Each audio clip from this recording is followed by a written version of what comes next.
Boga daj. Mala, mala, mala, mala mi da, Slovačka je mala, ама kuća golema. Абе да си гей, да отидеш нели меѓу албанците, нели на Косово или не знам каде, абе треба одма да се ставиш на ригорозна диета.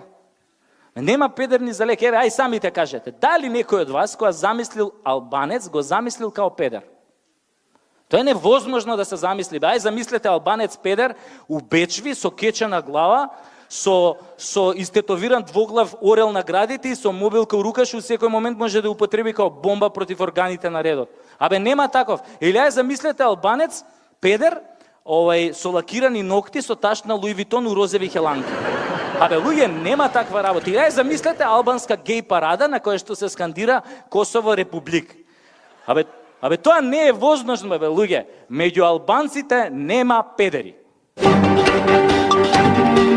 Вашиот одговор е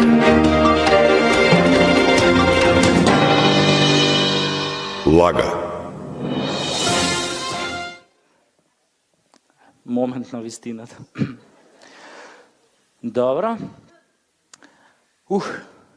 Ме обори овој експеримент. Кога видов на Косово како е, шо направив? Правец у Германија.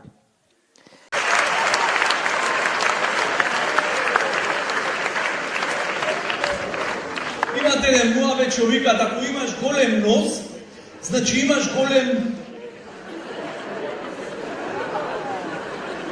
курикулум. Ака да се изразам.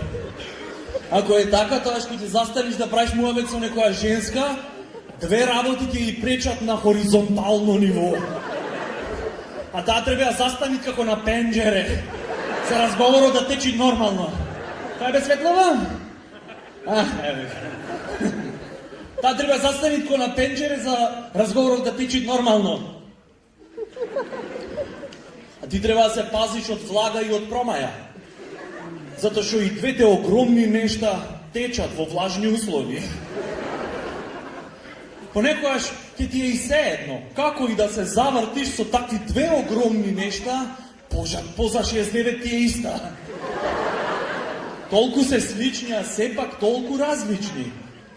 Шо и да направиш со својот курикулум, без разлика колку и да е безобразно, секојаш го папат носот.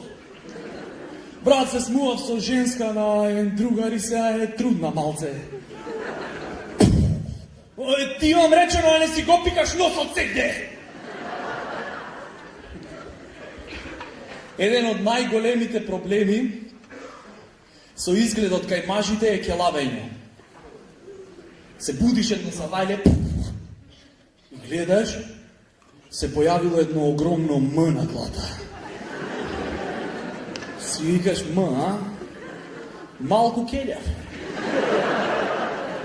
После некое време се будиш, гледаш, се појавило едно С на глата. Си иде С средно келјав. Тоа е то. Така, тоа е то.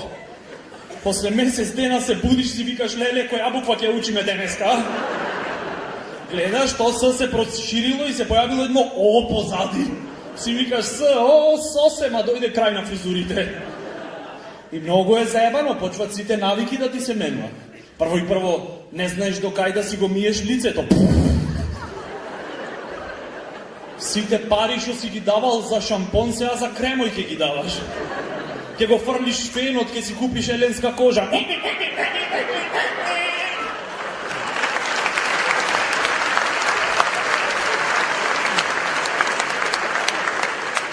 Ако те удрит некој потил, ќе мислиш дека почело те мава.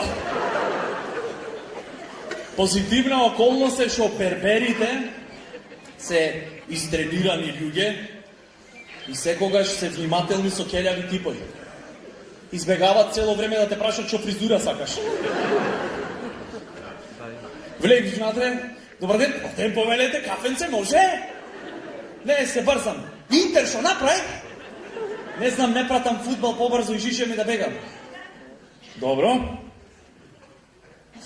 Како ќе ја правиме? И почвиш, од овде пушти, ваму скрати, овде ќе додеш, ма вака на кај шишкиве, ко да решаваш ребус. Целта ти е да покриеш што поголема површина со 3 влакна. Не знам зошто ние машкиве секогаш се правдаме кога ти келавиме. А тоа е нормално, море ме сваќаеш. Тоа е затоа што имам многу тестостерон, брат. Жити се најмило. Нели од тоа треба да растат влакна место да паѓе. Гарант орангутанине в џунгла, што прцет по 10 мајмунки дневно немет ич тестостерон во нив. Заш јас келав мајмун немам видено.